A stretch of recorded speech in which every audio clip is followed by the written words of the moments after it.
কদিন ধরে মনটা খুবই খারাপ লাগছে, কেন জানি না, কিন্তু মনটা খুব খারাপ লাগছে। পুরনো কথা মনে পড়ছে। আর দেখেছি যখন কোনো কাজ থাকে না বা বসে থাকি, তখন সেই আগে সেই বাবার বাড়ির কথা, বন্ধু বান্ধব সবার কথা এক এক করে সবাই আলাদা হয়ে গেল। কেমন একটা হয়ে গেল দিনগুলো। আগে কত সুন্দর ছিল, ঝগড়া হোক ঝাঁটি ওটা একসাথে থাকা একটা আনন্দ।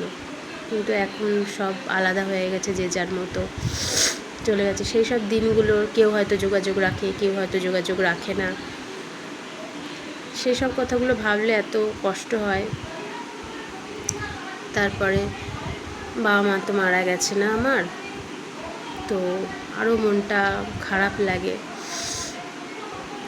সেই সব পুরনো স্মৃতিগুলো মনে করলে এত খারাপ লাগে, মনটা যেন ভারাক্রান্ত হয়ে যায়। সেই দিনগুলো যদি আগে ফিরে পেতাম তাহলে কতই না ভালো হতো।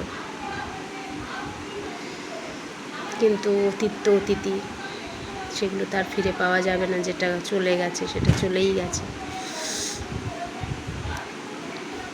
তারপরে শরীরটাও খারাপ, আর ওই সব কথাগুলো চিন্তা করি তখন মনটাও খুব খারাপ লাগে, কিছুই ভালো লাগে না।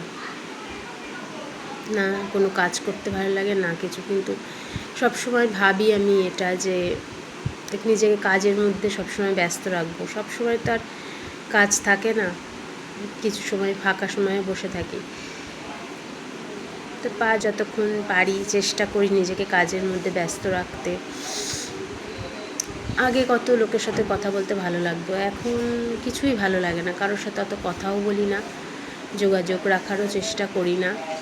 আগে খুব ইচ্ছা করতে একে ফোন করি, ওকে ফোন করি, কথা বলি, কিন্তু এখন আর ভালো লাগে না। এখন আর অত কারোর সাথে যোগাযোগ রাখি না। যেটুকু না রাখলেই নয় সেটুকু রাখি, সবাই তাই রাখে। কিন্তু